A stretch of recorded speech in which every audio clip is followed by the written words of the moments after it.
you ever wondered why Americans are allowed rights that other people in many countries would only dream of? Hello, my name is Almasi, and today I will begin my speech about the United States Constitution and its history. The Constitution was written by the Founding Fathers as a base of how Americans should be governed and what rights and liberties they should have. So why was the Constitution written? Well, there's three main points. One is for a weak national government. The United States, after it declared independence from Great Britain, what was called the Articles of Confederation, which I have a copy as my visual aid. Articles of Confederation called for stronger state governments, but a small national government. Little did you know that the national government would be incredibly weak. National government's main points were to provide army and navy, and to make currency. The problem was every state had its own militia because they're fighting a revolutionary war against England, and that each state made its own currency, making commerce between states incredibly difficult.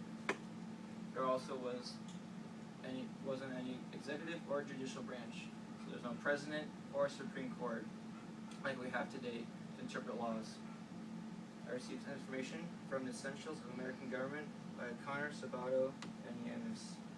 So it needed to be changed.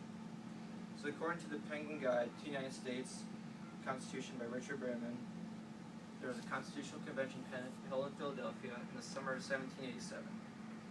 There are two main plans that were brought up. First was the Virginia Plan, which was written by Edmund Randolph and James Madison, who became our fourth president. Virginia Plan favored larger states because it would call for larger population to be represented.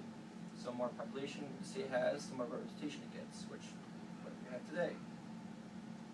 And also called for a European-style government with smaller, not much weaker state governments, but yes, at the same time much smaller, and a stronger national government.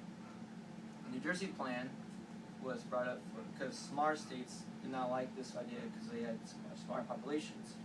So every state would have its one vote per state. It almost was like the Articles of Confederation, but much stronger. The pros and cons were evaluated, and what was finally come up was called the Great Compromise into the Constitution that we have today. The problem was that every state would be represented in Congress by population, but of course the southern states had slavery, like every state, but mainly in the south. Like Georgia, South Carolina had areas where slave population was higher than white population. So to figure this out, they needed what was called a 3/5 compromise. For every 5 slaves would count as 3 white people. So what does the Constitution include? Well, according to the House.gov, which is a website for Congress, 3 main points are given. First, federalism, which is how the national and state governments work together to share power. Second is checks and balances, also known as separation of powers, which is how each branch of government, legislative, executive, and judicial, check out each other, make sure no branch is breaking rules that it shouldn't, or that each branch has more power than it really should. Finally, the Articles and Bill of Rights. Articles, first 3, is establishing the 3 branches of government, which again are legislative, executive, and judicial.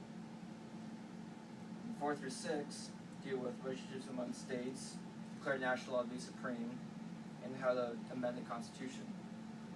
And of course the Bill of Rights, which include freedom of the press, freedom of religion, right to state militia, can't quarter troops in the private home, etc.